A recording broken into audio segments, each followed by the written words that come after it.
everybody? Welcome back to the show. Can't wait to get into our second Cabral HouseCall of the weekend. Hopefully you tuned in to yesterday's show, episode 3326. If you haven't, after today's show, you can head on over to stephencabral.com/podcasts. You'll be able to see all the previous shows right there. And there's a nice little search box that you can use to search for all previous shows using your keywords such as rheumatoid or Hashimoto's or migraines or POTS or any number of diseases in the body.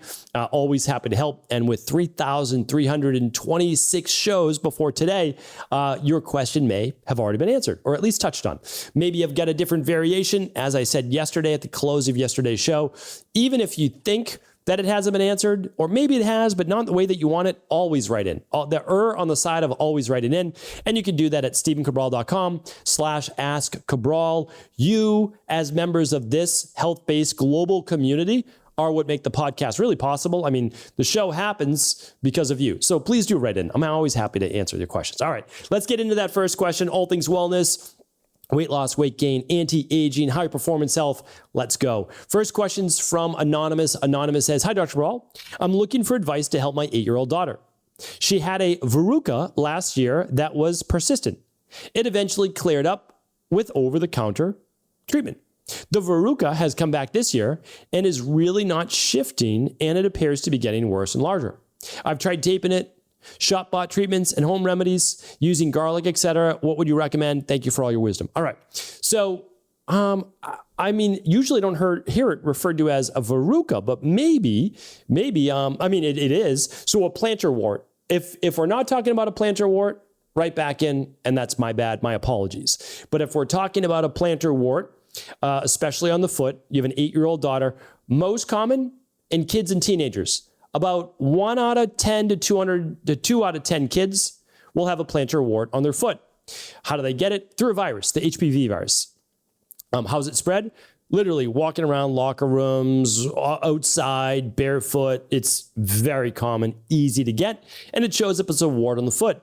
If it's not caught quick, that wart goes deep. It really does. I work with many kids in my practice, adults as well, just more common in kids and teenagers, and it is persistent. I can tell you how we've always been able to help with this. I mean, you probably tuned into the previous shows. We've got all the different remedies, right? All the different remedies out there. There is a remedy even that using a banana peel, and if you don't believe me, check it out. There's thousands of people that have used this before. Just type in banana peel plantar wart remedy, and you'll be able to see it either on my website or another. But anyway, that's not the one that we go to first. So we typically use the small circular salicylic acid patches. So these are over the counter. You put them on the wart, and then you put a little Band-Aid over. All right, here's where people go wrong. It works. You got to replace it every 2 to 3 days. It starts to go deeper, and it can work. Here's the problem though. It never gets deep enough because it needs a little bit of manual help. That's what I found over the years. Again, little trial and error. What works best is to use a pumice stone in your shower to file it down. Now, again, only the wart. Don't infect the skin around it. Again, not to give you my disclaimer, I can't provide any medical advice, medical treatment, medical cures, medical diagnosis. All right. So this is just what I would do. So you file down the wart as much as you can. You don't have to go crazy because this is going to be a little bit of a process, usually weeks to a month or two. And then you put another one of those circular salicylic acid patches back on. Now, the other thing that you can do if that salicylic acid stops working, you still do the filing method, but you put duct tape on. Believe it or not, duct tape works. You put duct tape on, and then you file it down again every 3 days. Switch the duct tape, file it down a little bit, and you keep going. You have to go until the skin is pink, until you get rid of all of that white wart, or that white or brownish wart. All right. So that is what we use. That is what we found to work really well. There are wart oils out there. I just haven't seen them work as well. It can work once the skin starts to get soft and you've gotten deeper. Yes, it can, but you really need to do that pumice stone scraping. That's what I've seen work. And yes, internally, you can definitely use vitamin C, zinc, colloidal silver. All of those things can be beneficial. Yes. for the virus itself. Okay. Kirsten's up next. Kirsten says, hi, Dr. C. Thank you so much for what you do. I enjoy listening to your podcast daily. Appreciate you being a daily listener. Thank you, Kirsten. I took the MTHFR test and I was told that I carry one abnormal copy of 2 MTHFR genes. It looks like I'm heterozygous for both. Can you explain to me what this means and what to do in order to treat it, please? I also have Hashimoto's, but not sure if it's connected. Thank you. All right. So I have a love-hate relationships with genetic tests. I stopped using them in my practice because when I would offer them and people would run them, then they would start taking another like 14 supplements because they've got all these, they're called SNPs, single nucleotide polymorphisms. So I know it's kind of called genes, but like when we're looking at methylene tetrahydrofolate reductase, that's MTHFR for long instead of short. That's why we obviously say MTHFR because you want to be saying that all the time. These are SNPs. These are basically proteins that can turn enzymes that can turn things on and off. So essentially MTHFR is a specific enzyme, which is essentially a protein that helps with turning on overall methylation, which is used for DNA replication, repair. It's used for detoxification. It's used for neurotransmitters and much more. So what this does is this actually helps to move through the actual process. Enzymes make things happen. They transform. And what you need is mainly something called methylfolate. But this is where people go wrong because it's not just methylfolate. Yes, methylfolate is the main one, but methylfolate relies on methylcobalamin, which is B12, and B6, typically as P5P, and oftentimes trimethylglycine. Okay, so once you have that, it can help you with, and that's why I don't recommend, like you can use the daily nutritional support and maybe the activated B complex, but you don't need to go wild with these things. Now, when may you go wild, right? Well, when you run your blood labs and you see that you have higher levels of homocysteine, right? Or you have other issues that are starting to creep up in terms of dis-ease, like maybe like autoimmune, like Hashimoto's, right? If your homocysteine is above a 9.5, you can say, okay, yeah, there's real methylation happening right now. There's an improper conversion with what's called SAMe, et cetera. So, but fairly easy to fix. Like that's the thing. Now, when you're heterozygous, that means you have one copy, not 2. Homozygous would be 2 copies. You're about 30% to maybe 40% blocked. So it's not a huge block either. It's like about a third, right? But 2/3 of it still works. And so you usually use, again, the daily nutritional support or the daily activated multi, and you might take 1 or 2 capsules a day of the daily activated B complex at lunch and dinner, and then you know you're covered. Like you're just covered after that. So yeah, hopefully that's helpful. All right. Yes. And then if you have an autoimmune issue, please run the Big 5. StephenCabral.com, big, and then the number 5. Those 5 labs will tell you essentially the underlying root causes of why you have the underlying root cause.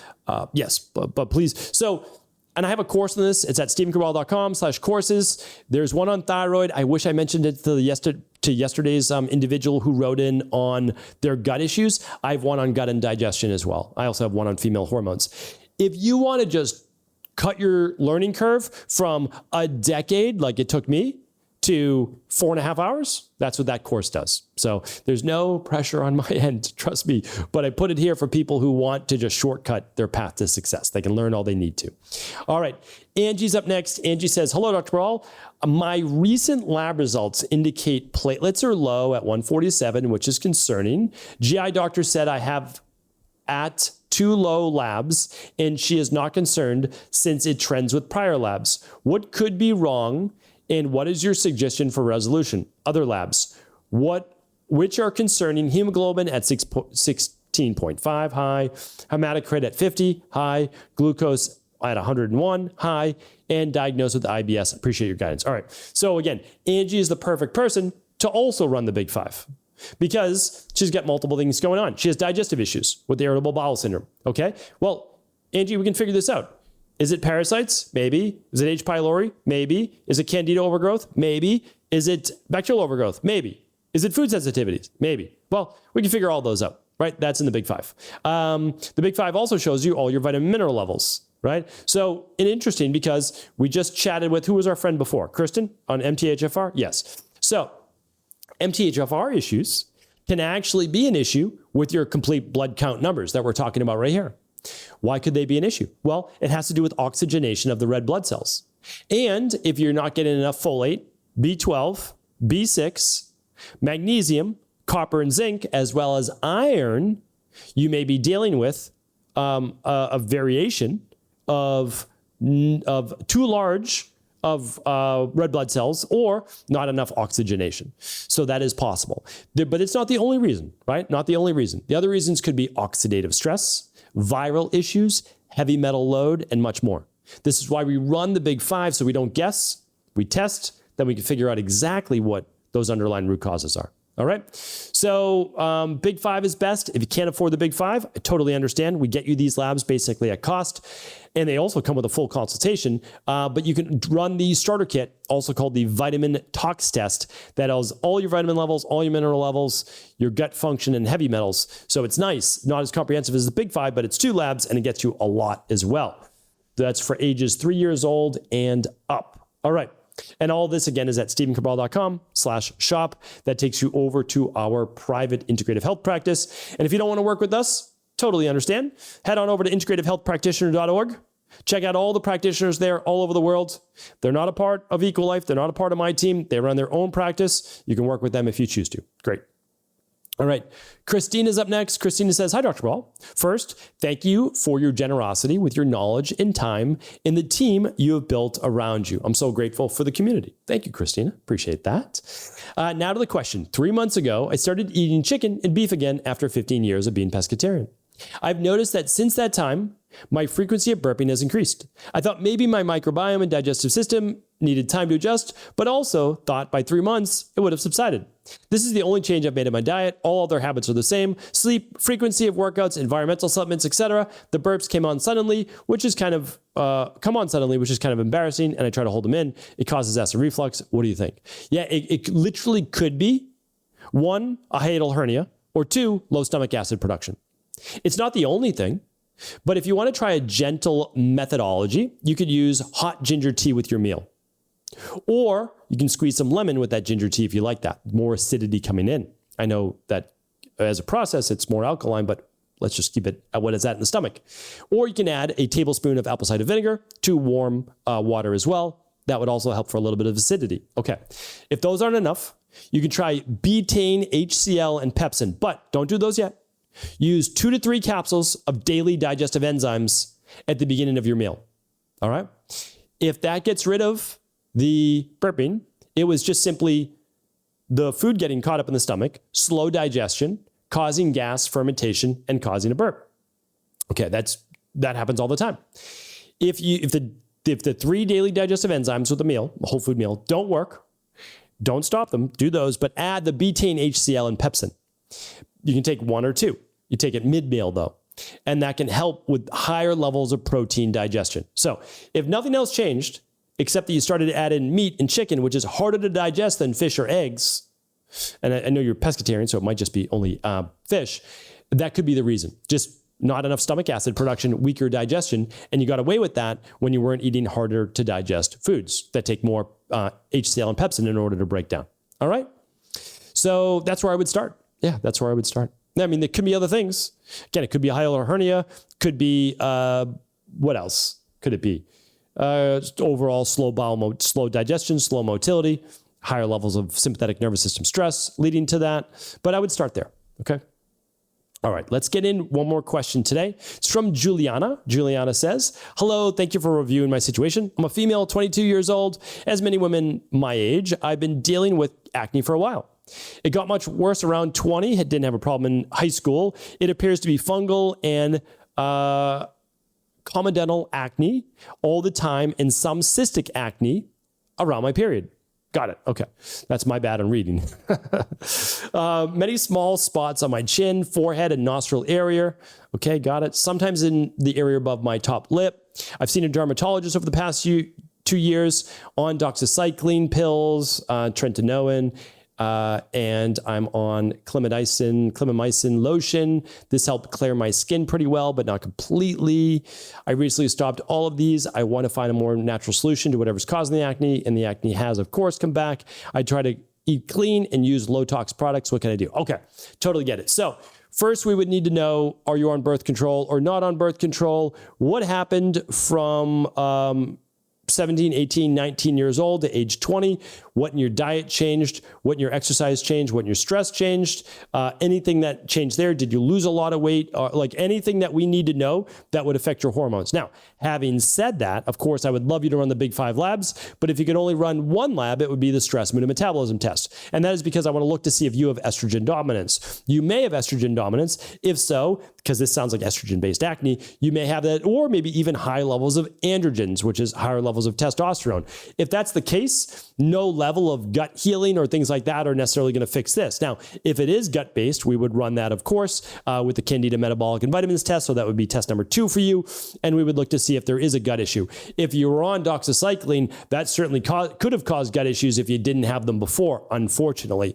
So again, if you can only run 2 labs, stress, mood, and metabolism test first to look at higher levels of cortisol, elevated levels of estrogen with lower levels of progesterone, potentially elevated levels of testosterone. That's a big one. We want to look at that. Oh, plus, by the way, that also tests for thyroid. And if you have hypothyroidism, it could potentially lead to acne as well. So we're going to look at that. And then on the Candida metabolic and vitamins test, if you can run that second, that's going to look at gut-based issues and maybe some vitamin deficiencies that you might be low on. That's our best place first to start. I'm sure that you're using really comedogenic acne-based products is what I'm trying to say. So you're using not a lot of things that would obviously clog your pores. Another great thing for your skin is to do sauna, to try to sweat 4 to 5 times a week to get all of this out. However, if it's food sensitivities, we need to eliminate the food sensitivities. What if you can't run a food sensitivity test?